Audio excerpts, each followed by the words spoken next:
Hey, and happy New Year! I'm so excited to greet you today and tell you happy New Year and talk to you about something that really inspired me over the weekend. And I discovered Bob Goff. I'm not sure if you're familiar with him as an author. He is a New York Times bestseller of Love Does, Everybody Always, Dream Big, and Undistracted, and the founder of Love Does. So, I mean, if someone founds a company called Love Does, what's not to love, right?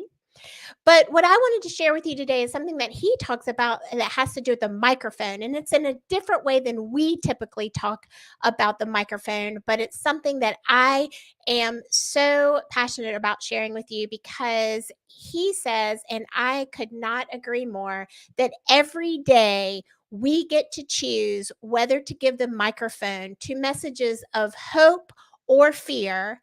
And the choice that we make is based on the life that will ultimately lead.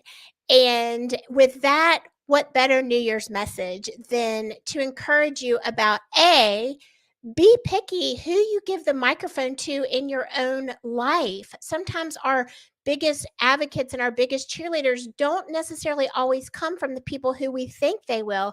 They may come from other sources, and the people that are closest to us may not ultimately be our biggest fans or our biggest cheerleaders. So we need to be super choosy on who we give the mic to and when we give that mic and let that person talk to us and send us messages and give us messages and we hear those voices, then we need to turn up that mic on the ones that are positive, encouraging, and supportive. And we need to turn down the mic on the ones that are discouraging or the doubters or the naysayers, because all of that can affect how we feel about our journey, our passions, our how we're living our lives, and how we're building our businesses. So the other thing that you want to be super careful of is turning the mic up on positive and self confident messages that you're saying to yourself, and turn the mic down if you are feeling like you have imposter syndrome, or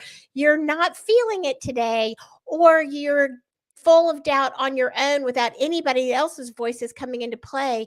Make sure that you choose which messages that you give the mic to when you're talking to yourself as well. I know for me, there are things that I say to myself that I would never say to my own worst enemy.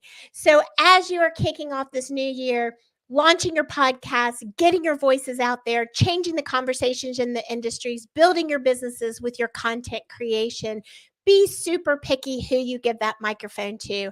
And one last tip: you are responsible for the energy that you bring to the mic. So this year, step up, bring your best energy, bring your best self, and get your voice heard.